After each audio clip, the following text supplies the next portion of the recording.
ఎంత కీర్తివంతున్నో నా జీవితాన్ని ఆదర్శంగా తీసుకోండి అని చెప్పుకోడు. అలా చెప్పుకుంటే ఇంకేమిటి, అలా చెప్పుకోకూడదు. తను కీర్తివంతుడిని అవ్వాలని ఎందుకు కోరుకోవాలంటే తను సజ్జనుడుగా బ్రతికి బట్ట కట్టాలి. ఆ కీర్తి ఇంకా ఇనువడించాలి అంటే తాను ఇంకా మంచి పనులు చెయ్యాలి అని కోరుకోవాలి. కాబట్టి అందుకు అడుగుతున్నాడు, ఇలాంటి సభ ఇంకొక చోట కూడా ఉందా? ఏది నాకు చెప్పండి. నారదుడు ఎలా చెప్పగలడు? అఖిల లోక సంచారి, ఆయన అన్ని లోకములకు తిరగగలిగినవాడు. ఎవరిని ఏదడగాలో వాళ్ళని అడిగితే చెప్తారు. అసలు ఎప్పుడూ ఎక్కడికి వెళ్ళనటువంటి ఆవిడ ఏదో భర్త గారిని సేవించడం తప్ప ఏమీ తెలియని ఆవిడ దగ్గరికి వెళ్ళి కాశీలో ఏమేమి చూడొచ్చో చెప్దురు అన్నారు అనుకోండి, ఆవిడ ఏం చెప్తుంది? ఎవరో తీర్థయాత్రలు అస్తమానం నిర్వహించేటటువంటి ఒక ప్రత్యేకమైనటువంటి బృందానికి నిర్వాహకుడైనటువంటి వ్యక్తి ఎవరో ఒక ఆయన ఉంటాడు. ఎప్పుడో 32 మందిని తీసుకుని ఆయన తీసుకెడుతుంటాడు తీర్థయాత్రలకి, కాశీ రామేశ్వరం ఏదో లిస్టు పెట్టి. ఆయన దగ్గరికి వెళ్ళి కాశీలో ఏం చూడొచ్చో చెప్దురు అంటే ఆయన చెప్తాడు, అంతేగాని ఆవిడ ఏం చెప్తుంది? ప్రశ్న అడిగినప్పుడు సమర్థుడిని అడగాలి, ఎవరిని అడగాలో వాడిని అడగాలి. వాడు చెప్పలేడని తెలిసి కూడా అడగడం రెండింటికి తార్కాణం. ఒకటి, ఎవరిని అడగాలో ఎవరిని అడగకూడదో తెలియనంతగా నీలో ఆర్తి పెరిగిపోతే అప్పుడు అడిగేస్తాం.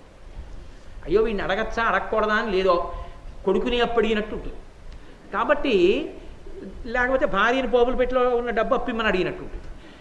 అది ఒక పరిణతికి చెందినది కాదు. రెండు, అవతల వాడిని అవమానించడానికి అడగాలి. అవమానించాలని బుద్ధి ఉందనుకోండి, ఇది ఎట్టి పరిస్థితుల్లో చెప్పడం కష్టం అనుకుంటే కావాలని ఆ ప్రశ్న వేయడం. ఎందుకంటే ఆయన ఎలాగో చెప్పలేకపోతాడేమో, అవమానించచ్చు. నిజంగా తెలుసుకోవాలన్న జిజ్ఞాస ఉంటే ఎవరిని అడగాలి? ఇది వారికి తెలిసి ఉండి తీరుతుందన్న వారిని అడగాలి. నారదుడిని ఎందుకు అడగాలి? అఖిల లోక సంచారి కాబట్టి నారదుడు ఒక్కడే చెప్పగలడు అన్నమాట. అందుకు అడగాలి నారదుడు. అందుకు అడిగాడు ధర్మరాజు. ఒక ప్రశ్న ఎప్పుడు ఎక్కడ ఎవరిని ఎలా అడగాలో కూడా భారతంలో మనం నేర్చుకోవచ్చు.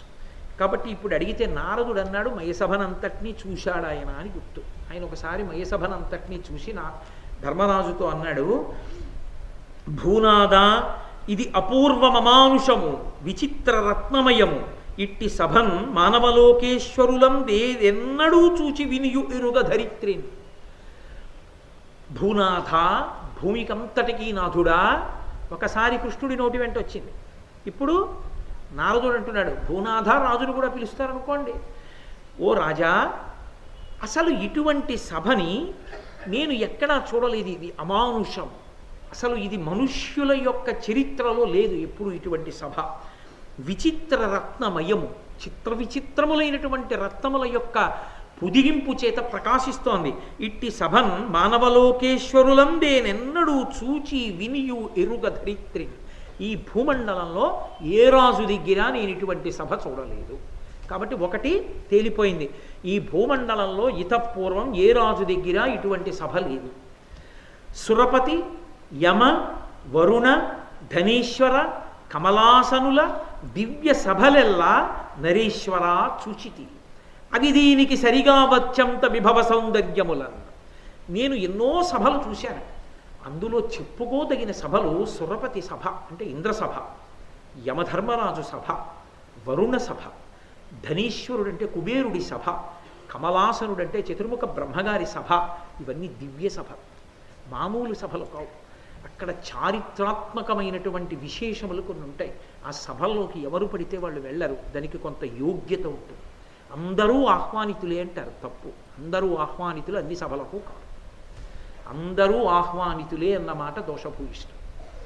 ఒక్కొక్క సభకి కొంతమంది మాత్రమే ఆహ్వానితులు. ఒక ఆధ్యాత్మిక ప్రవచనం జరుగుతున్న చోటికి అందరూ ఎందుకు ఆహ్వానితులు కారు? ఆస్తిక్య బుద్ధి కలిగిన వారందరూ ఆహ్వానితులు. వేదమునందు నమ్మకం ఉన్నవాడు, రామాయణ భారత భాగవతములందు నమ్మకం ఉన్నవాడు, భగవంతుని యందు నమ్మకం ఉన్నవాడికి ఆ సభాప్రవేశం తప్ప బయట వర్షం కురుస్తోందని లేకపోతే 2 గంటలు తోచలేదని కాసేపు వెళ్ళి కూర్చోవడానికి కాదు ఆ సభ. అందరూ ఆహ్వానితులు కాదు. ఆధ్యాత్మిక సభకే కాదు, ఏ సభకి కాదు. ఏ సభలోకి ఎవరు ప్రవేశించాలో, ఎందుకు ప్రవేశించాలో నియమం ఉంటుంది. తేరగా దొరికిన సభలు ఏవంటే ఈ మధ్య ఆధ్యాత్మిక సభ. అందరూ రావచ్చని ఇస్తుంటారు. ఏమిటి అందరూ ఎలా వస్తారు? ఎందుకు వస్తారు? రాకూడదు. ఆస్తిక్య బుద్ధి ఉన్నవాడికి తప్ప చెప్పకూడదు. కాబట్టి భగవంతుడు ఉన్నాడన్న నమ్మకం ఉన్నవాడికే చెప్పాలి. వేదము ప్రమాణమని నమ్మిన వాడికి చెప్పాలి. ఆస్తిక్య బుద్ధి కలిగిన వారికి ఆహ్వానము. వారు మాత్రమే ప్రవేశించాలి ఆ సభలోకి. ఏ సభకైనా నియమం ఉంటుంది. శాసనసభలో శాసనకర్తలు కూర్చుంటారు. మిగిలిన వాళ్ళందరూ వెళ్ళి కూర్చోకూడదు. ఒక్క శాసనాన్ని చెయ్యడానికి అధికారం ఉన్న వాళ్ళు అందులో కూర్చుంటారు. ఇదో ధర్మసభ, ధర్మ నిర్ణయం చెయ్యగలిగిన వాడు అందులో కూర్చుంటాడు. ఏ సభ యందు ఎవరు ప్రవేశించాలో అర్హత ఉంటుంది. అంతేకాని అందరూ అన్ని సభలకి అర్హులు కాదు. ప్రతిదానికి నియమం ఉంటుంది. కాబట్టి నేను ఈ సభలన్నీ చూశాను. ఇవి దివ్య సభలు. మిగిలిన సభలు ఎన్నో ఉండొచ్చు, కానీ ఇవి చాలా గొప్ప సభలు. అటువంటి దేవేంద్ర సభ కానీ, యమసభ కానీ, వరుణ సభ కానీ, కుబేర సభ కానీ, బ్రహ్మగారి సభ కానీ, ఇటువంటి దివ్య సభలెల్లా చూచితి నరేశ్వర, నేను చూశాను. కానీ దీనికి సరిగా వచ్చంత విభవ సౌందర్యములను, ఈ మాట పట్టుకోవాలి. దీని సౌందర్యంతో వాటి సౌందర్యం సరిపోదు అన్నారనుకోండి, బాగుంది. వాటికన్నా ఇది చాలా అందంగా ఉంది. విభవం అంటే కీర్తి. కీర్తి విషయంలో ఇదే గొప్పదవుతుంది. ఎలా అన్నాడు నారద మహర్షి? ఆయనకి తెలుసు. ఆయన నోటి వెంట వచ్చేది సత్యం, అందుకు పంపించాడు కృష్ణ పరమాత్మ. ఆయన నోటి వెంట వచ్చింది అంటే ఆ సభ ఒక చారిత్రాత్మకమైన కారణమునకు హేతువు కాబోతోంది. ఆ సభ కురుపాండవ సంగ్రామానికి కారణం కాబోతోంది. ఆ సభ శ్రీకృష్ణ పరమాత్మ యొక్క అగ్రపూజకి కారణం కాబోతోంది. ఇన్ని కారణములున్న సభ ఎందుకు గొప్ప కాదు? అందరూ ఆ సభని చూసి వెళ్ళిపోతే ఆ సభ దుర్యోధనుడికి అగ్నిహోత్రంలో నెయ్యి పోసింది. ఆ నెయ్యి పొయ్యడమే మాయాద్యూతం వరకు వెళ్ళిపోయింది. ఆ మాయాద్యూతమే అనుద్యూతానికి కారణమైంది. అనుద్యూతమే అరణ్యవాస అజ్ఞాతవాసాలకి కారణమైంది. అరణ్యవాస అజ్ఞాతవాసాల తర్వాత రాజ్యం ఇవ్వననడానికి కారణమైంది. ఇస్తే ఇక వాళ్ళని గెలవలేమని సూదిమోపినంత ఇవ్వనన్నాడు. ఇవ్వనన్నాడు కాబట్టి యుద్ధం తప్పలేదు. యుద్ధం తప్పలేదు కాబట్టి అధర్మాత్ములందరూ మడిసిపోయారు. పైకి కనపడిన మహావృక్షానికి విత్తనం మయసం. కాబట్టి కీర్తి దాన్ని. మహాభారతం అన్న వృక్షం అంతా అక్కడే పుడుతుంది. కాబట్టి ఇది అత్యంత విభవ సౌందర్యములను, చాలా గొప్పదయా ధర్మరాజా. అటువంటి సభ చాలా సంతోషించి, మీరు ఆ సభలు చూశానన్నారు కదా, ఏది ఒక్కసారి చెప్పండి ఆ సభల వైభవం. అంటే ఇంద్రసభ గురించి చెప్తున్నాడు నారద మహర్షి. శతమఖు సభ శుభరత్నాంచిత కాంచన రచితము అతి విచిత్రము లోకత్రితయాఖిల లక్ష్మీ సంశ్రితము. అది అమలవియదాని పొగడ శేషునకైనన్. ఆ ఇంద్రుని సభ శతమఖు సభ. 100 యజ్ఞములు చేసినటువంటి వాడు ఇంద్రుడవుతాడు. 100 యజ్ఞములు చేసిన వాడు ఇంద్రుడై కూర్చునేటటువంటి సభ కనుక దానికి ఇంద్రసభ అని పేరు వచ్చింది. అటువంటి సభలో శుభరత్నాంచిత కాంచన రచితము అతి విచిత్రము. మేలిమి బంగారంతో గొప్ప గొప్ప రత్నములతో తాపడం చేయబడి ఉంటుంది ఆ సభ. లోకత్రితయాఖిల లక్ష్మీ సంశ్రితము. 3 లోకములలో ఉండేటటువంటి సమస్త లక్ష్మీ వైభవమంతా ఆ సభలో ప్రకాశిస్తుంటుంది. అంత గొప్పది. అలవియదాని పొగడ శేషునకైనన్. అటువంటి సభని పొగడాలంటే 1000 తలలున్న ఆదిశేషుడికైనా సాధ్యమయ్యా? అంత గొప్పది ఇంద్రసభ. ఆ ఇంద్రసభలోకి ఎంత గొప్పదంటే దాంట్లోకి వచ్చి ఇంద్రుడు కూర్చుని ఉండగా సభ అందంగా ఎందుకుంటుంది అంటే, అతుల విభూతితో మణిమయాభరణాద్యుతులొప్పగా శతకృతుడు శచీసమేతుడయి కాంచన చారు విమాన మాలికాగత దివిజోత్తముల్ కొలువగా కొలువుండు పరస్పరౌంగనాయుత విలసత్ కటాక్ష కుసుమార్చిత సుందర వక్త్ర చంద్రుడై. అక్కడ చిత్ర విచిత్రమైనటువంటి వస్త్రములను కట్టుకుని అనేకమైనటువంటి రత్నాభరణములను దాల్చినటువంటి వాడే శచీదేవితో కలిసి సింహాసనం మీద దేవేంద్రుడు కూర్చుని ఉంటాడు. శతక్రతుడు శచీసమేతుడై కాంచనచార విమాన మాలికాగత దివిజోత్తముల్ కొలువగా. ఎన్నో లోకాల నుంచి దివ్యమైనటువంటి విమానాలలో ఇంద్రసభకి రావడానికి అధికారం కలిగినటువంటి వారు వస్తుంటారు విమానాల మీద. ఆ విమానాలు దిగుతుంటాయి, ఆ దివ్య విమానాలు. అవి దిగి వస్తూ ఉంటారు. ఎందరో మహితాత్ములు వస్తారు. అటువంటి వాళ్ళందరూ వచ్చి నమస్కరించి సేవిస్తుంటే కొలువుండు, కూర్చుని కొలువు తీర్చి ఉంటాడు. వరాప్సరోంగనాయత విలసత్కటాక్ష కుసుమర్చిత సుందర వక్త్రచంద్రుడై. అప్సరోగణములు నాట్యం చేస్తూ ఆ అప్సరసలు తమ కడగంటి చూపులతో దేవేంద్రుడి వంక చూస్తూ ఉంటారు. అవి ఎలా ఉంటాయంటే ఆ అప్సరసల యొక్క కడగంటి చూపులు పువ్వుల వలె ఉంటాయి. ఆ పువ్వులు ఇంద్రుడి పాదముల మీద వేశారా అన్నట్టుగా ఉంటాయి. ఇంత గొప్పగా ఉంటుంది. కొలువుండా అన్నాడు కదా, ఇంద్రుడు కూర్చుని ఉండగా సభికులు ఉంటారు. ఎవరుంటారు ఆ సభలో? ఎవరు కూర్చోవచ్చు ఆ సభలో? కూర్చోడానికి అధికారం ఎవరిది అంటే, వదలక ఏలినవాని ప్రస్తవమున పోరిలో ఈల్గిన వీరభటులు, తమ కుల ధర్మముల్ తప్పక సలిపిన గృహ మేధులును, జగన్మహిత కీర్తి పరగిన ధన్యులు, పరహితవ్రతులైన పురుషులు, రుగ్జరా మరణ శోక భయ బుభుక్షార్తి పిపాసావ్యపేతులై కొలుతురు సురరాజు నొలసి అర్ధధర్మ కామములు, సదక్షిణ క్రతువులు, శ్రీ విలాసములు, విశేష యజ్ఞ వాహ మంత్ర తతులు వచ్చి సేవింతురు మూర్తిమంతులగుచు ముదముతోడా. ఆ ఇంద్రసభలోకి ప్రవేశించడానికి అర్హత ఉంది. ఎవరు వెళ్ళి కూర్చుంటారో తెలుసా? అందులో వదలక ఏలినవాని ప్రస్తవమున పోరిలో ఈల్గిన వీరభటులు. మనకి వీడున్నాడు కదా అని నమ్ముకుని యుద్ధానికి ఎడతాడు ఒక్కొక్కడు, వాడి మీద ఆధారపడి. అలా వెళ్ళడం అధర్మమని తెలిసినప్పటికీ నన్ను నమ్ముకున్నాడు రావాడు అన్న ఒక్క కారణానికి ఆ రాజు కోసమని చెప్పి వెళ్ళి యుద్ధం చేసి మరణించినటువంటి వీర సైనికులు ఎవరున్నారో వాళ్ళు నమ్మకాన్ని నిలబెట్టినందుకు వాళ్ళు ఇంద్రసభలోకి ప్రవేశించి కూర్చుంటారు. తమ కులధర్మములు తప్పక సలిపిన గృహమీధులును, ఏ కులంలో తాను జన్మించాడో, నేను మీతో చెప్పా సనాతన ధర్మము చాతుర్వర్ణ వ్యవస్థ మీద ఆధారపడి ఉంటుంది అని. తమ కుల ధర్మాన్ని, తన కులంలో ఏ ధర్మం పాటించాలో ఆ ధర్మాన్ని తప్పకుండా చక్కగా పాటించినటువంటి వాడు ఎవరుంటాడో అటువంటి వాడు శరీరం పడిపోయిన తర్వాత ఇంద్రసభలోకి ప్రవేశిస్తాడు. జగన్మహిత కీర్తి వరగిన ధన్యులు, ప్రపంచవ్యాప్తంగా కీర్తి గడించినటువంటి వారు, మంచి పనుల చేత ప్రపంచవ్యాప్తంగా పేరు చెప్తే గుర్తుపెట్టుకోగలిగినంతటి మహానుభావులు. అటువంటి వాళ్ళు శరీరం విడిచిపెడితే ప్రపంచం అంతా అన్నం తినడం మానేయాలి. ఏమి మహాత్ముడు వెళ్ళిపోయాడు రా. మహాత్మా గాంధీ గారి శరీరం పడిపోయినటువంటి రోజున భగవాన్ రమణ మహర్షి అంతటి వారు ఒక మహాత్ముడు వెళ్ళిపోయాడు అన్నారు. అదిగో అది జీవితం అంటే. అందుకు మహాత్ముడయ్యాడు, అందుకు ఆయన జాతిపిత అయ్యాడు. కాబట్టి అలా అనిపించుకున్నవాడున్నాడే వాడు ఇంద్రసభలో ప్రవేశిస్తాడు శరీర పతనం అయిపోయిన తర్వాత. పరహిత వ్రతులైన పురుషులు ఎప్పుడూ ఇతరులకు ఉపకారం చెయ్యడమే తమ జీవితంగా పెట్టుకుని బతికున్నన్నాళ్ళు పరోపకారం చేస్తూ బతికిన వాళ్ళు. రుగ్జరా మరణ శోక భయ బుభుక్షార్తి పిపాసావ్యపేతులై, అటువంటి వాళ్ళందరూ కూడా రోగము కానీ, ముసలితనం కానీ, మరణం కానీ, ఆకలి కానీ, దాహం కానీ ఏమీ లేకుండా కొలుతురు సురరాజు నొలసి వాళ్ళందరూ కూడా దేవరాజు అయినటువంటి ఇంద్రుణ్ణి సేవిస్తూ ఆ ఇంద్రసభలో ఉంటారు. అర్ధధర్మ కామములు, ప్రపంచంలో మనం పురుషార్థములుగా చెప్పబడేటటువంటి ధర్మము, అర్థము, కామము, మోక్షం వదిలిపెట్టండి. ధర్మము, అర్థము, కామము పురుష స్వరూపాన్ని పొందుతాయి. పొంది ఇంద్రసభలో ఇంద్రుణ్ణి సేవిస్తుంటాయి. ధర్మము చేత, అర్థము చేత, కామము చేత సేవింపబడుతూ ఉంటాడు ఆయన.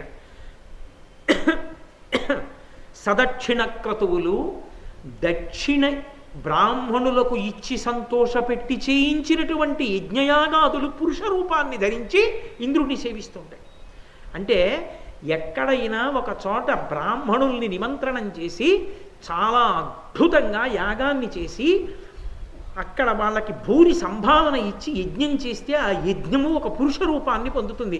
పొంది ఆ పురుష రూపాన్ని పొందిన యజ్ఞం ఇంద్రసభకి వెళ్ళి ఇంద్రుణ్ణి సేవిస్తూ ఉంటుంది. దాని చేత ఇంద్రుడు సర్వకాలముల యందు వర్షం కురిపించి ఆ ప్రాంతాన్ని సస్యశ్యామలం చేస్తాడు. కాబట్టి సదక్షిణ క్రతువులు, శ్రీ విలాసములు, లక్ష్మీదేవి యొక్క విలాసములన్నీ అక్కడే ఉంటాయి. అంటే అంత ఐశ్వర్యప్రదంగా ఉంటుంది. విశేష యజ్ఞ వాహ మంత్ర తతులు, చాలా గొప్ప గొప్ప యజ్ఞాలకి సంబంధించినటువంటి మంత్రముల యొక్క సంకలనం ఏది ఉంటుందో ఆ మంత్ర తతులన్నీ కూడా పురుష రూపాన్ని ధరించి ఇంద్రుణ్ణి సేవిస్తూ ఉంటాయి. వచ్చి సేవింతురు మూర్తిమంతులగుచు ముదముతోడా, సంతోషంతో వీళ్ళందరూ ఇంద్రుణ్ణి సేవిస్తుంటారు. అది ఇంద్రసభ. ఇంద్రుడి సభలో ఎప్పుడూ కూర్చునుండే మహాత్ములైన కొంతమంది పేర్లు చెప్తాను విను ధర్మరాజా. ఎప్పుడు ఉండేవారు ఎవరో తెలుసా? శుక్రాచార్యుల వారు ఉంటారు, బృహస్పతి ఉంటాడు, దేవగురువు రాక్షస గురువు. ఎవరికి గురువు కాదు, గురువు శాస్త్రమునందు నమ్మకం ఉన్నవాడు. అందుకే శుక్రాచార్యుల వారి దగ్గర చదువు నేర్చుకోమని బృహస్పతి తన కొడుకైన కచుణ్ణి పంపించాడు. కాబట్టి గురువులైనటువంటి బృహస్పతి శుక్రాచార్యుల వారు ఇంద్రసభలో కూర్చుని ఉంటారు. అగ్ని కూర్చుని ఉంటాడు, చంద్రుడు కూర్చుని ఉంటాడు, అశ్వినీ దేవతలు కూర్చుని ఉంటారు, విశ్వే దేవతలు కూర్చుని ఉంటారు. ధాత మన్మధుడు హరిశ్చంద్రుడు ఇంద్రసభలో కూర్చుని ఉంటారు. అలాగే యమసభ. యమసభ అంటే మనం యమలోకాన్ని ఊహ చేయకూడదు. యమలోకం పాపం చేసిన వాళ్ళు బాధలు పడుతుంటారు. యమసభ అటువంటిది కాదు. యమసభ అంటే ధర్మసభ. ఆయన ఎప్పుడూ ధర్మాధర్మములను గురించి వివేచన చేస్తూ ఉంటాడు. ఎందుకని? వాడు ఈ పరిస్థితుల్లో చేసిన ఈ పనిని ధర్మంగా తీసుకోవచ్చా మాట్లాడుతుంటాడు. ఎవరితో? దాని మీద చెప్పగలిగిన ప్రజ్ఞాశాలులతో కూర్చుంటాడు. ధర్మసభ లోక ధర్మాధర్మ వివేకాస్పదంబు తైజసములు అసద్ధర్మ మణి తతుల దాని నిర్మించను విశ్వకర్మ నిపుణత యొప్పన్. విశ్వకర్మ నిర్మించాడు దాన్ని. శుద్ధమైన బంగారంతో మణులతో కట్టాడు. ఆ సభలో ఎప్పుడూ లోకమునకు సంబంధించినటువంటి ధర్మాధర్మ వివక్ష మీద చర్చలు జరుగుతుంటాయి. అక్కడ పరమకాంతివంతంగా ఉంటుంది. ఎందుకని? అంతటి మహాధర్మాత్ములైన వారందరూ కూర్చుని అక్కడ చర్చ చేస్తూ ఉంటారు.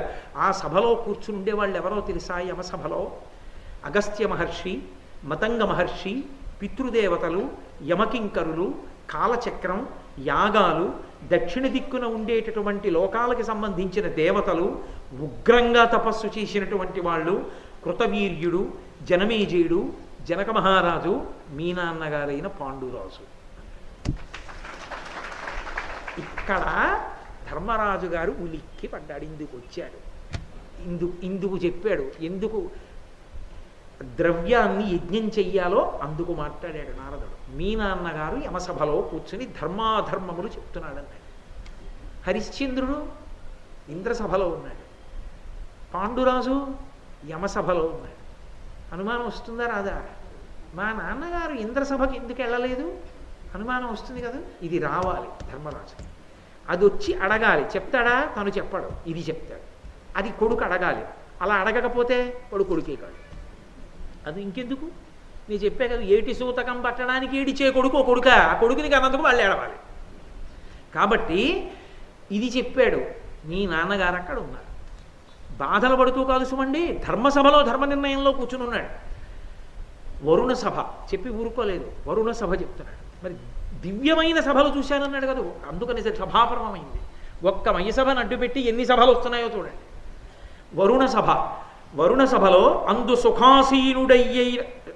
సుఖాసీనుడైన వరుణేంద్రుని అంబుధుల్ నాల్గును అధిక భక్తి కాళింది, నర్మద, గంగ, గోదావరి, విదిశ, విపాశ, కావేరి, కృష్ణవేణి, సరస్వతి, పెన్న, ఐరావతి అనగ ప్రసిద్ధంబులైన నదులు, సరసీ తటాక నిర్జర దీర్ఘికాదులు, దిక్కులు, అఖిల ధాత్రీధరములు, వసుమతియును దేహవంతములై వచ్చి మకర, కూర్మ, శింశుమార, సింహ, శరభ, సామజాది జలచర స్థలచర తతులతోడ సంతతంబు కొలుచుచుండు.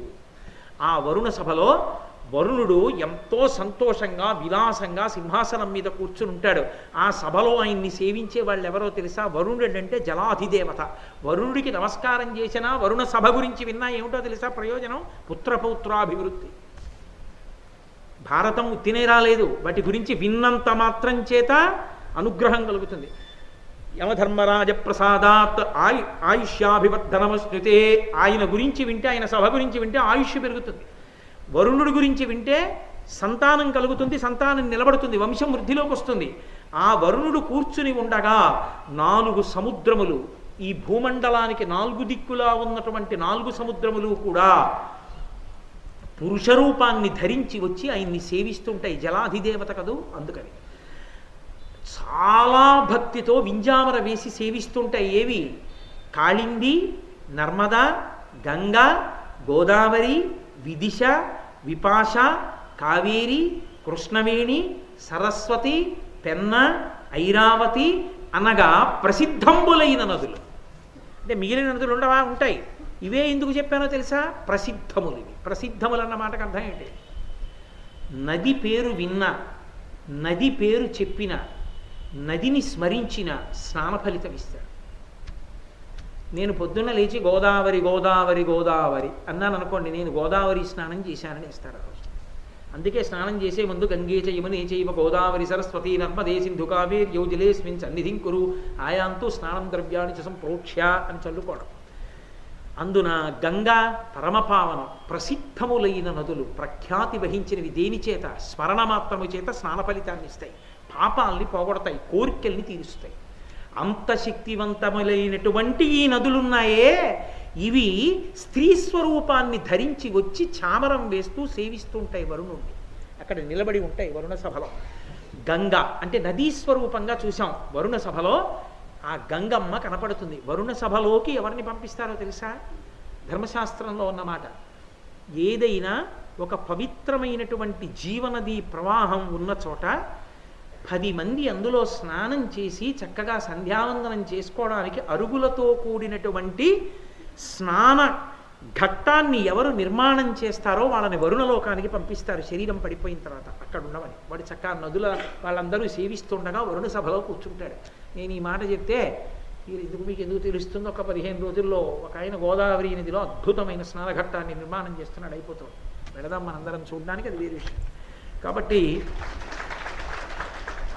ఆ దిక్కులు 8 దిక్కులు కూడా నిజానికి సంధ్యావందనంలో అయితే పైకి కిందకి కూడా నమస్కారం చేసి లోపలకు కూడా నమస్కారం చేస్తాం. ఈ దిక్కులన్నీ కూడా పురుష స్వరూపాన్ని ధరిస్తాయి.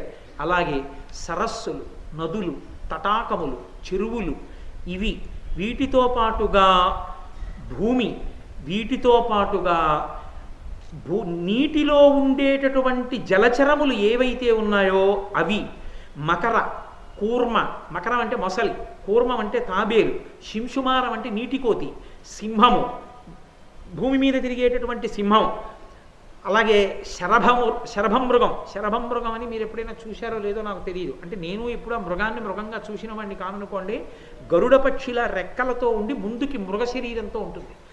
అది సింహాన్ని చంపేస్తుంది, సింహాన్ని చంపి తింటుంది. అది శరభం మృగం కన్నా గొప్పది ఇంకా లేదు అని. అందుకే పరమశివుడికి శరభేశ్వరుడని పేరు. శరభ అన్న పేరున్నవాడు శివుడు ఒక్కడే. సింహాన్ని తింటుంది అది. ఆ శరభం మృగాన్ని మీరు చూడాలంటే, శరభేశ్వరుడు అనేది శివస్వరూపం. ఆ శరభేశ్వరుణ్ణి మీరు చూడాలి అంటే 2 చోట్ల సాధ్యం.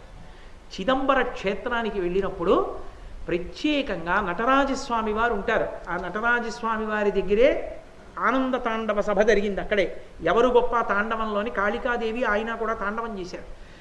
ఏది శివుడు చేస్తే ఆవిడ వచ్చేసి.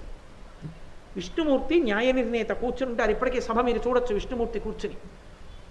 అక్కడ పరమశివుడికి విసుగొచ్చేసింది. ఏమిటి నేను ఏం చేస్తే అది చేస్తోంది ఈవిడ అని ఆగ్రహం వచ్చి ఒక్కసారి తన కాలు పైకెత్తి ఇలా నిలబెట్టాడు. అప్పుడు ఒంటి కాలివాడు ఇలా ఉన్నాడు. ఈ కాలు నుంచి ఆ కాలు వరకు ఇలా ఒకటే కాలులా ఉంటుంది. ఊర్ధ్వతాండవమూర్తి అంటారు. ఒక కాలు ఇలా పైకెత్తి నించున్నాడు.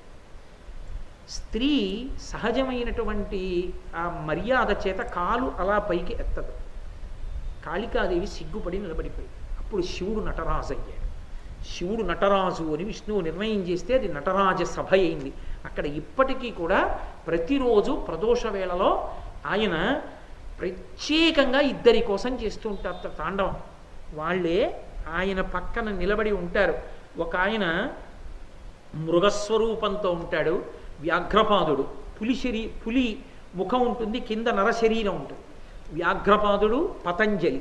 పాము శరీరం ఉంటుంది, పైన నరముఖం ఉంటుంది. వాళ్ళిద్దరూ అటు ఇటు నిలబడి చూస్తుంటే ఆయన తాండవం చేస్తాట, ఆనంద తాండవం. అందుకే దానికి చిత్ సభ, ఆనంద తాండవ సభ అని. ఆర్ద్రాభిషేకం మార్గశీర్ష మాసంలో ఆర్ద్రా నక్షత్రం ఉండగా తెల్లవారుజామున 3:04 గంటల మధ్యలో శివలింగానికి అభిషేకం చేస్తారు. అది చూస్తే చాలు చల్లబడతాయి మనసులు, ఊరు చల్లబడుతుంది. ప్రతి ఊరిలో మార్గశీర్ష మాస ఆర్ద్రా నక్షత్రంలో తెల్లవారుజామున బ్రహ్మముహూర్తంలో అభిషేకం జరగాలి శివాలయాల్లో. అంత ఆ అభిషేకం చూడడానికి ఎడతారు ప్రత్యేకంగా. ఎంత కష్టంలో ఉన్న వాళ్ళు ఎడతారు, ఎందుకంటే వేడి తగ్గి ఆ శివలింగం చల్లబడినంత చల్లబడతారు. మనకి లోకంలో చూడండి ఆయన చల్లగా ఉండాలంటారు. ఆర్ద్రాభిషేకము అని ఒక ప్రత్యేకమైన అభిషేక క్రతువు అది. కాబట్టి అదిగో అక్కడికి వెళ్ళి మీరు చూస్తానంటే కనపడదు శరభమృగం. అడగాలి అర్చక స్వామిని, అయ్యా మాకు ఒక్కసారి శరభేశ్వరుణ్ణి చూపించండి అని అడిగితే పక్క గది తాళం తీసి చూడమంటారు. ఉలిక్కి పడతాను చూస్తే, అంత ఉంటాడు. గరుడ పక్షి ముఖంతో ఉంటాడు, అద్భుతమైన మూర్తి. మళ్ళీ కుండలేశ్వర దేవాలయం యొక్క విమానం మీద ఉంది మూర్తి. ఆ శరభేశ్వరుడు 2 చోట్ల కనపడుతూ ఉంటాడు. అటువంటి శరభేశ్వరుడు ఆయన, ఆ శరభం కూడా వరుణ సభలో నిలబడి పురుష స్వరూపంతో సేవిస్తూ ఉంటుందట వరుణుణ్ణి. జలచర స్థలచర తతులతోడ సంతతంబుగొలుచు. ఈ భూమి మీద తిరిగేవి, నీటిలో తిరిగేవి, నదులు, సరస్సులు, తటాకములు, చెరువులు, నదులు, సముద్రములు ఇవన్నీ కూడా వరుణ సభలో వరుణుణ్ణి సేవిస్తూ ఉంటాయి. అక్కడ ఎవరుంటారో తెలుసా ఎప్పుడు ఆ సభలో? వాసుకి, ఐరావతుడు, ప్రహ్లాదుడు, విరోచనుడు, బలిచక్రవర్తి, నరకుడు, నముచి. నముచి ఎవరో తెలుసా? మయసభ నిర్మాణం చేసిన మయుడికి అన్నగారు నముచి ఆ సభలో ఉంటాడు. కాబట్టి ఆ వరుణ సభ అంత గొప్పది. ఇక కుబేర సభ, ఆ కుబేరుడు యొక్క సభ ఎలా ఉంటుందో చెప్తాను చూడు. ఇన్ని సభలు మనకు ఎందుకు వచ్చాయి? ఒక్క మయసభ కారణం చేత. అందుకు సభాపర్వం అన్నారు వ్యాసుల వారి. ఇన్ని సభలు వినడానికి అవకాశం వచ్చింది. కుబేర సభలో అందు కుబేరుడు పరమానందంబున నుండు ధర్మనందన విలసన్ మందార పారిజాతక నందన మందానిలాభినందితుడగుచును. అక్కడ పరమానందంతో ఉంటాడట కుబేరుడు. ఎందుకని? డబ్బులున్నాయని కాదు, వేరు కారణం ఉంటుంది. డబ్బులున్నాయని సంతోషం కాదు, డబ్బులున్నందుకు ఆనందంగా ఉండాలంటే చాలామంది డబ్బులున్న వాళ్ళు సంతోషంగా ఉండాలి. చాలామంది నిద్రపోకుండా బెంగపెట్టుకునే వాళ్ళు డబ్బులున్న వాళ్ళే. కాబట్టి అన్ని వేళలా డబ్బు సుఖహేతువేం కాదు, సుఖంగా నిద్రపోవడానికి కారణమూ కాదు అది. కానీ కుబేరుడు చాలా సంతోషంగా ఉంటాడు అక్కడ సభలో ఉండి. ఆయన ఏది పీలుస్తుంటాడో తెలుసా? ఎప్పుడు మందార పారిజాత నందన, ఆ దేవతావృక్షముల యొక్క పుష్పముల నుంచి వచ్చేటటువంటి సువాసనలను ఆఘ్రాణిస్తూ ఆ పిల్ల తెమ్మెరల ఒంటికి తగులుతుంటే ఎంతో ఆనందంగా కూర్చుని ఉంటాడు కుబేరుడు ఆ సభలో. ఆ సభలో ఒక గొప్పతనం ఉంటుందయ్యో. ఏమిటో తెలుసా కుబేరుడి ఆనందానికి కారణం? వానికి నెయ్యుడై అమరవంద్య పదంబుజుడు అంబికా బృహత్పీన పయోధరగ్ర పరిపీడిత వక్షుడు భూషణీకృతాహీనుడు అశేష లోకగురుడు ఈశ్వరుండు ఎప్పుడూ అందయుండు నానానిశితాయుధాయుత సనాత మహద్భుత భూతకోటికి. ఆ కుబేరుడి పక్కన సభ కుబేరుడి. కుబేరుడి సభలో కుబేరుడి పక్కన ఆసనం వేసుకుని కూర్చుని ఉంటాడు. ఎవరో చెప్తున్నాడు మహానుభావుడు నారదుడు. వానికి నెయ్యుడై స్నేహితుడైన కారణం చేత అంత ఇష్టంట, అంతకి దిగొచ్చేస్తాడు ఆయన. ఆయనకి అంత ప్రీతి, అందుకు భోళా శబ్దం పడింది ఆయనకి. వానికి నెయ్యుడై అమరవంజ పదాంబుజుడు, సమస్త దేవతల యొక్క కిరీటముల కాంతులు పడేటట్టుగా తన పాదములకు నమస్కరించుకునేటటువంటి వాడు, నమస్కరింపబడేవాడు. అంబికా బృహత్పీన పయోధరగ్ర పరిపీడిత వక్షుడు, ఎడమతల మీద పార్వతీదేవిని కూర్చోపెట్టుకుని తన చేతిని ఇలా చుట్టూ తిప్పి దగ్గరగా హత్తుకుని పట్టుకుని ఉన్నవాడు. భూషణీకృతాహీనుడు, వాసుకి వంటి పెద్ద పెద్ద సర్పాల్ని ఆభరణాలుగా వేసుకుని ఉన్నటువంటి వాడు ఈశ్వరుడు. ఆ పరమశివుడు ఉన్నాడే ఆయన కూర్చుని ఉంటాడు. ఎప్పుడు అందయుండు, ఎప్పుడు అక్కడ కూర్చుని ఉంటాడయా. పరమశివుడు అంతటి వాడు తనకి చెలికాడై ఉన్నాడు, స్నేహితుడై ఉన్నాడు. ఏమి సంతోషం కుబేరుడికి. తననెవరేమంటారు? మన్మధుణ్ణి కాల్చాడు, యమధర్మరాజుని తన్నాడు, అటువంటి వాడు పక్కన కూర్చుని ఉంటాడు. ఎప్పుడూ అందనుండు, ఎప్పుడు అక్కడే కూర్చుని ఉంటాడు. అందరూ ఆయన కోసం అక్కడికే వస్తుంటారు. ఆయన అండి కైలాసంలో కన్నా అక్కడ దొరుకుతారు అంటుంటారు, అక్కడికి ఎడుతుంటారు. అంత స్నేహధర్మం, ఏమి మహానుభావుడు. కాబట్టి ఎప్పుడు అందవుండు. నానానిశితాయుధాయుత సనాత మహద్భుత భూతకోటికిన్, పదునైనటువంటి ఆయుధాలు పట్టుకున్నటువంటి కొన్ని కోట్ల భూతగణములు ఆయన చుట్టూ పరివేష్టించి నిలబడి ఉంటాయి. ఎందుకని? శివుడు అక్కడ ఉన్నందుకు వాళ్ళు కూడా ఉంటారు. ఇక్కడ కుబేరుడు ఉంటాడు. అసలు ఆ సభలోకి వెడితే కుబేరుడు కాదు, శివదర్శనం పార్వతీ సహితంగా అవుతుంది. అయితే ఏమవుతుందంటారేమో,